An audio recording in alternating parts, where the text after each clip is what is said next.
When we say to ourselves, you must go on, the reason is, you see, that we are not living in the eternal now, where reality is. We are always thinking that the satisfaction of life will be coming later. Don't kid yourself. Only suckers put hope in the future. There isn't much of a future. You're going to die. So, therefore, this hope for the future is a hoax. It's a perfect hoax. Because you're not fully alive now, you think maybe someday you will be. Look, supposing I ask you, what did you do yesterday? Most people will say, well, I got up at 7:30 and I brushed my teeth and I read the newspaper over a cup of coffee. And then I looked at the clock and dressed and got in the car and drove downtown and did this and that in the office and so on, and you go on and on and on, and you suddenly discover that what you've described has absolutely nothing to do with what happened.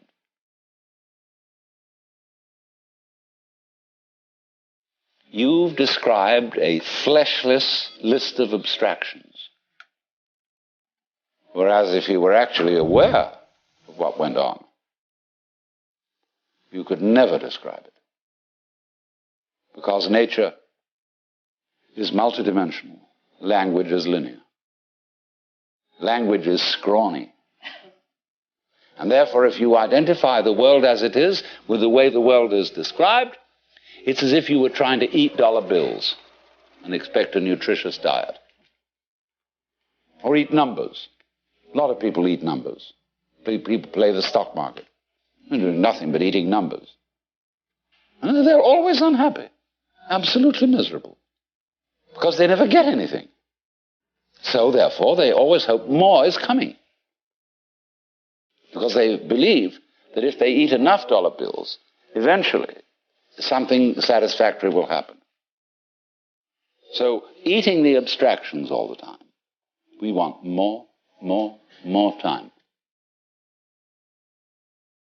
Confucius very wisely said, a man who understands the Tao in the morning may die with content in the evening.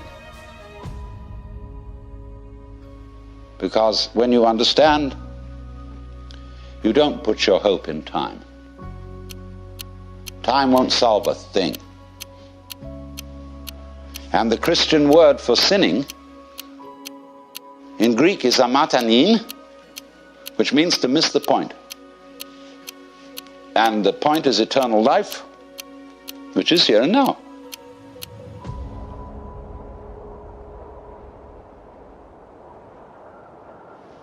But until there is silence of the mind, it is almost impossible to understand eternal life, that is to say, eternal now.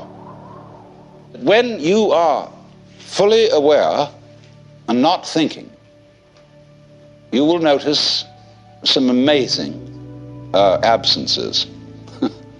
There is no past. Can you hear anything past, incidentally? Can you hear anything future? They're just not there to the plain sense of one's ears. Well, I remember in the Sermon on the Mount that Jesus said a lot of things about this. Consider the lilies of the field, how they grow. They toil not, neither do they spin. And yet Suleiman in all his glory was not clothed like one of these. And if God so clothes the grass of the field, which today is and tomorrow is cast into the oven, shall he not much more clothe you, faithless ones? Wow. So, do not worry about tomorrow, saying, what shall we eat, what shall we drink, or how shall we clothe ourselves? Oh, the rabble seeks after these things. Sufficient to the day is the worry of it. Nobody ever preaches a sermon on that text. Never. I've heard lots of sermons. And never one on that one. because people say, look, that's all very well because Jesus was the boss's son. And he knew, you see, that he was really in charge of the universe and he had nothing to worry about. But we have to be practical. Oh? What do you suppose the gospel was? The good news. Do you know it never got out?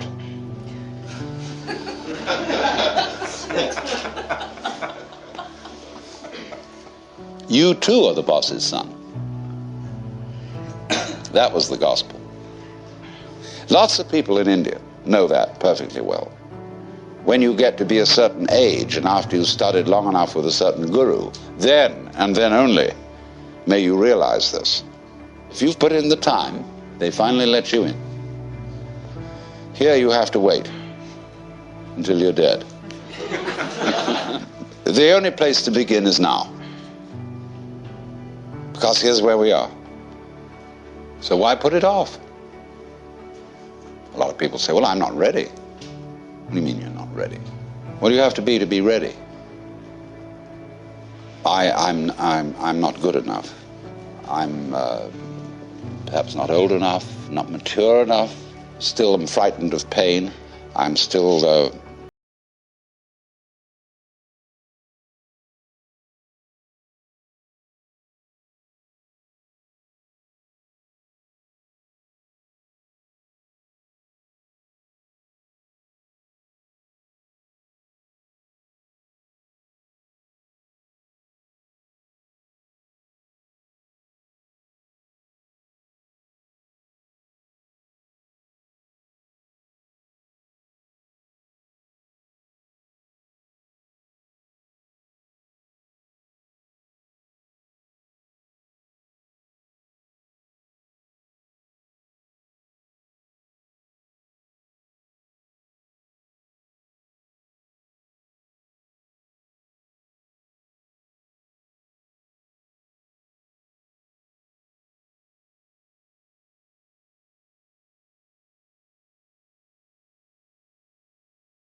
you're reborn.